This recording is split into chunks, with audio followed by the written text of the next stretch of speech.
तुमचेही पिरियड्स 2 दिवस येतात आणि पिरियड फ्लो खूप कमी असतो का? हे बेसिकली तुमच्या बॉडीमध्ये वाढलेले फॅट्स म्हणजेच वजन, ज्याच्यामुळे तुमचे हॉर्मोन्स इम्बॅलन्स होतात आणि हॉर्मोन्स इम्बॅलन्स झाल्यामुळे तुमच्या पिरियड हेल्थवर परिणाम होतो. दुसरी महत्त्वाची गोष्ट म्हणजे तुमच्यामध्ये असलेल्या न्यूट्रिशनल डेफिशियन्सीज, जसं की तुमच्या रक्तामध्ये असलेलं haemoglobin, iron, calcium, vitamin D3 आणि B12 यांची कमतरता.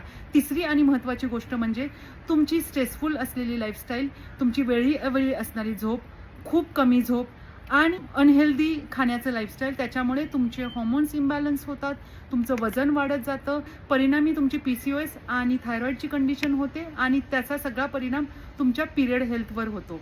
तर तुम्हाला जर तुमची पिरियड हेल्थ सुधारायची असेल तर बेसिकली तुम्हाला तुमच्या लाईफस्टाईलवर काम करावं लागेल, तुमच्या वजनावर काम करावं लागेल, तुमची झोप आणि तुमची स्ट्रेस लेवल ह्याच्यावर काम करावं लागेल. न्यूट्रिशनल डेफिशियन्सीज कव्हर अप करण्यासाठी तुमच्या आहारामध्ये तुम्ही आयर्न आणि हिमोग्लोबिन वाढवण्यासाठी कुठल्या गोष्टी इन्क्लूड करू शकता, तुमचे कॅल्शियम इंटेकची कशी काळजी घेऊ शकता ते तुम्ही कॅप्शनमध्ये चेक करू शकता.